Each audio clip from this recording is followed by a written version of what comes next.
नमस्कार, बहुत स्वागत करते हैं न्यूज 21 में। आप सबका आपके साथ मैं ऋतिका पांडे और खबरें देखें अब अन्य राज्यों से। दीवान टोडर मल हेरिटेज फाउंडेशन द्वारा किए जा रहे जीर्णोद्वार कार्य को देखने पंजाब के राज्यपाल गुलाब चंद कटारिया खुद पहुंचे हैं। अमेरिका के संधु परिवार और अन्य समाज सेवियों द्वारा एक ऐतिहासिक हवेली की जिम्मेदारी संभालने को उन्होंने एक नेक काम बताया है। उन्होंने कहा है कि वह धरती है जहां साहिबजादों ने अत्याचार का सामना कर बलिदान की मिसाल कायम की है। टोडर मल जी द्वारा दी गई गुरु घर की सेवा को राज्यपाल ने विस्मरणीय बताया है और कहा है कि ऐसे बलिदानों को अगली पीढ़ियों तक पहुंचाना जरूरी है। इसके बाद राज्यपाल ने गुरुद्वारा श्री फतेहगढ़ साहिब में जाकर श्रद्धापूर्वक मत्था टेका। फतेहगढ़ साहिब से साहिब मड़कन की रिपोर्ट है कि आज मेरे भी पुण्य का उदय है कि मैं ऐसे स्थान पर आया हूँ जहाँ एक तरह से गुरु गोविंद सिंह के दोनों बच्चों को दीवारों में सुना गया। जोरावर 9 साल का था, फतेह सिंह 7 साल, लेकिन अपने धर्म ईमान पर इतना अडिग था। शायद ये दुनिया में पहला उदाहरण है कि ऐसे मासूम बच्चों को दीवारों में चुन करके उनका बलिदान लिया।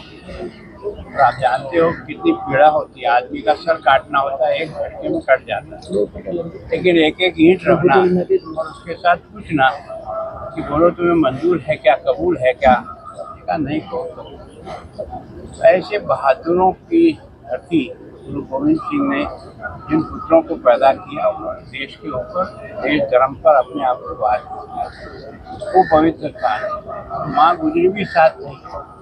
जैसे समाचार मिला कि दोनों बच्चों को दीवारों में चुन कर उनको अंतिम विदाई दे दी, माँ गुजरी ने भी अफसोस से यही प्राण त्याग। ये वो स्थान है जहाँ वास्तव में भारत के इतिहास को इतना महान बनाया है इस घटना ने।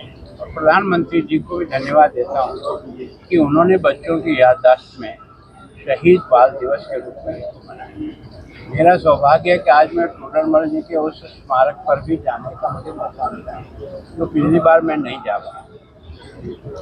टोडर मल भी और उसका समर्पण भी दुनिया में एक अनोखा इतिहास लिख के चला गया। जब यहाँ के वजीर खान ने उनके दाह संस्कार के लिए जमीन देने के लिए मना कर दिया, तब वो उसके दीवान था, तो उसने कहा कि आप जैसे भी हो उन बच्चों का दाह संस्कार नहीं। उन्होंने कहा एक शर्त पे हो सकता है, अगर सोने की असोटियाँ बिछा सकता है तो हम तुझे इजाज़त दे सकते हैं। उन्होंने कहा कबूल।